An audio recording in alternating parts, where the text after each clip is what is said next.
Assalamualaikum warahmatullahi wabarakatuh. Kembali lagi tetap bersama saya tentunya, yang masih tampan meskipun sedikit bau karena belum mandi sore ini.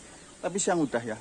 Masih di kebun saya dan masih dalam proses kita dandani tausi. Dandani itu nek bahasa Indonesianya apa Pak Guru? Dandani bahasa Indonesianya apa?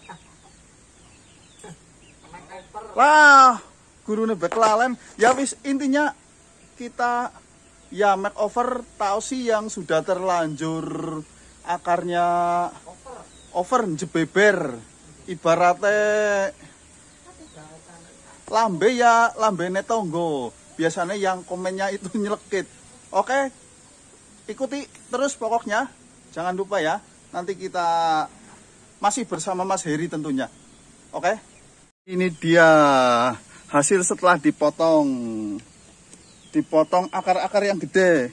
Ya, ini tadi Mas saya potong. Ya, itu akarnya kan gede sekali. Over. Sudah over ya, Mas? Ya, pecahannya terlalu jauh, jadi saya press. Fungsinya apa, Mas? Kenapa harus dipres seperti itu? Ini soalnya di depan sih. Nanti takutnya lebarnya ke depan sama ke belakang. Yang kita butuhkan kan lebarnya ke samping. Oh iya. Biar kelihatan gagah. Iya. Ini saya potong. Proporsional lah ya. Iya. Dalam pot nanti setelah pohon jadi. Ini rencananya badan utamanya ini sebesar apa, Mas? Kenapa dipres segini? Paling nanti kita mompa ini. Kita tunggu mata tunas di belakang, sekalian buat background. Nanti sekalian untuk memompa ini badannya biar tambah gede ya. Ini pinggul, nanti ini badan ini, tapi kurang gede. Masih kalah sama tangan pertama. Oh iya, ini fungsinya ini juga lagi dicangkok biar nanti nutrisi yang jalan ke sini itu berkurang. Apa gimana, Mas? Ya, ini sudah cukup lah. Ini ada yang masih kita los sih, Mas, di los buat mompa badan. Iya. Nanti kedepannya ini dibuang-buang. Ya, ini nanti potong, kita bikin tahapan lagi. Tapi ini untuk tingginya sekitar segini. Ya, nanti tetap atau masih dikurangi? Ini menurut saya sih masih terlalu tinggi sih. Masih terlalu tinggi. Jadi nanti dipres lagi. Kita masih fokus di badan. Oke. Jadi belum berani motong. Masih kurang gede. Untuk pertumbuhan normalnya menuju idealnya berapa tahun? Yang pertumbuhan normal? Sekitar? Kalau sudah seperti ini sih sekitar 3 tahunan lah. Nanti untuk perantingan kita bikin di atas pot. Oh iya. Kalau sudah direpotting. Di ground untuk bikin setang-setang saja dulu. Iya. Siap. Tanya Mas, boleh Mas? Boleh. Ini kan dipotong-potong seperti ini. Iya. Apakah tidak mengganggu pertumbuhan? Atau syaratnya dipotong, dipres agar tetap tanaman tetap stabil gimana?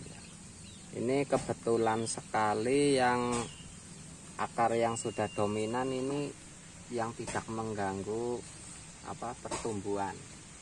Ini contohnya di depan, ini tidak ada alur buat membesarkan cabang-cabang. Ini kebetulan sekali ini di samping. Kalau ini sudah tembus ke tanah aslinya ya. Mampu ini. Jadi misalnya pres akar seperti ini lebih baik langsung sekalian atau sebagian atau kita lihat kondisi pohonnya? Lihat kondisi sih. Kalau ini masih membutuhkan pembesaran buat badan ya, ini bertahap pemotongannya. Ya, agar nutrisi tetap mengalir ke atas, tanaman bisa tetap tumbuh besar. Betul. Dan yang diharapkan nanti antara akar sama batang minimal ya. Itu bisa proporsional. Karena kalau buat tanganan itu kan nyusul. Apalagi perantingan. Menyusul. Ini gerak dasar sudah bagus sih. Tangan pertama, tangan kedua ini cuman masih kurang besar. Jadi kesannya ini tangan kedua ini ketinggian dari tangan pertama. Harusnya kan di sini. Iya. Ini masih terlalu tinggi, jadi kita harus membesarkan badannya lagi. Bukannya nanti kalau ini makin besar, ini makin tinggi? Enggak sih, nanti kita kita potong di sini. Terus ini kan nanti dipotong. Sudah saya kasih coretan yang nanti akan dipotong. Oh iya. Nunggu panen songkokan. Dimanfaatkan dulu. Ya. Biar nanti ini bisa jadi individu sendiri, bisa jadi bonsai sendiri. Untuk membesarkan badan ini nanti kita pakai dengan sistem pompa. Kita cari titik tumbuh yang di belakang, sekalian buat back, nanti kita sekalian buat mompa. Kayak ini. Buat background juga buat mompa. Ya. Seumpamanya backgroundnya nggak dipakai, jadi apa?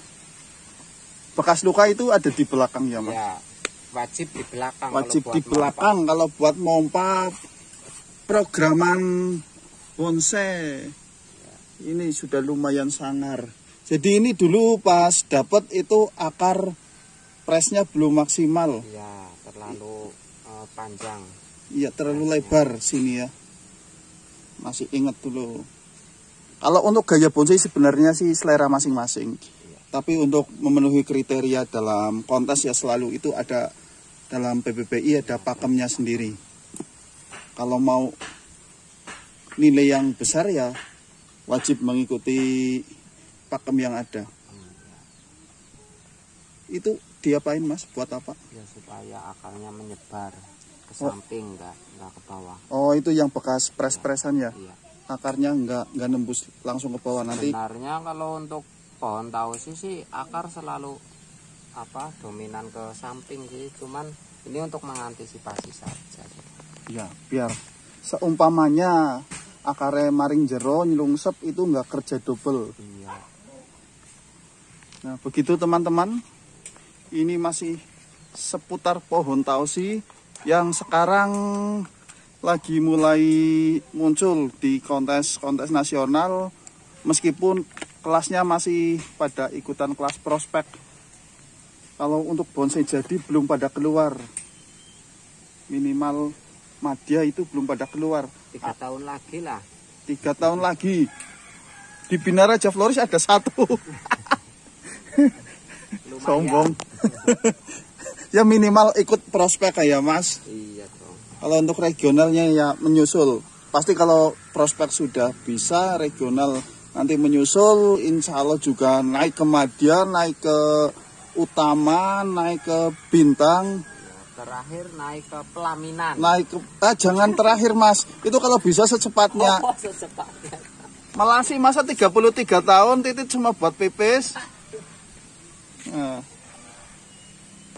Ini yang mau main ke tempat saya monggo silakan silaturahmi, kita ngopi-ngopi bareng. Tapi mohon maaf karena kondisinya masih amburadul seperti ini, belum ada bonsai yang jadi.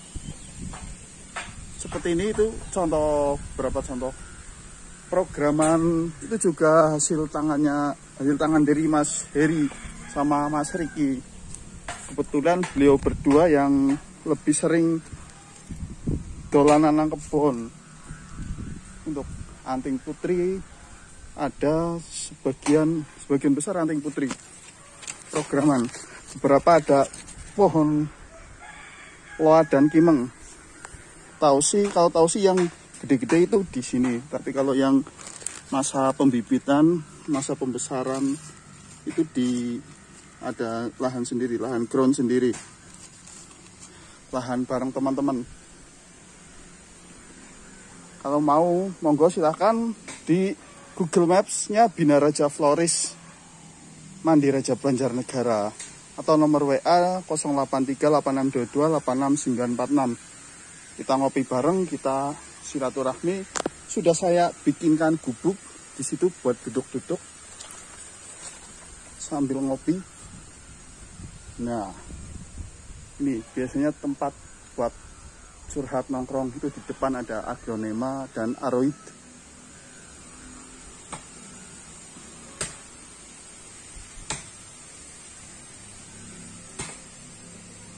kita minta nasihat atau wejangan dari Mas Heri. Mas Heri, nasihatnya untuk para pebonsai terutama yang masih pemula seperti saya. Manfaatkan lahan yang ada untuk berbudidaya. Yang penting kita rajin menyiram dan menanam, itu saja dulu. Ya, kalau untuk program selanjutnya kita bisa belajar ya, Mas. Ya, kita sambil belajar bersama. Yang penting nanam dulu. Nanam dan rajin menyiram.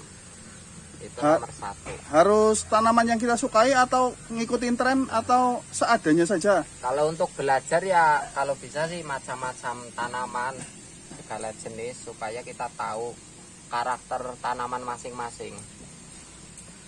Ya, kalau untuk peluang bisnisnya, kalau untuk mengejar cepatnya sih kita menanam jenis-jenis fikes yang cepat jadi duit. urus-urusannya karo dapur, karo bojone, monggo. Terima kasih Mas Heri, semoga tetap konsisten dalam dunia bonsai, jangan sungkan-sungkan, jangan lelah untuk memberikan kami ilmu-ilmu bagi berbagi. Iya. Berbagi pengalaman, berbagi ilmu. Dan untuk yang istilah kanca-kanca sing arep dolan maring ngene Mas Heri ya mayo tidokna soalnya nggak jauh dari sini juga. Seneng anggar dolan maring ana dinge oleh-oleh temenan yakin. Ora kayak setan loa ya. Dolan maring ana mau dipameri tok. Itu setan loa. Itu setan loa Mas Riki. Biasanya partnernya Mas Heri ini. Terima kasih. Selamat sore dan mohon maaf jika ada kesalahan. Kalau ada yang bermanfaat silahkan diambil dan tetap semangat. PBBI Jahema, Jaya Hebat Maju. Assalamualaikum warahmatullahi wabarakatuh.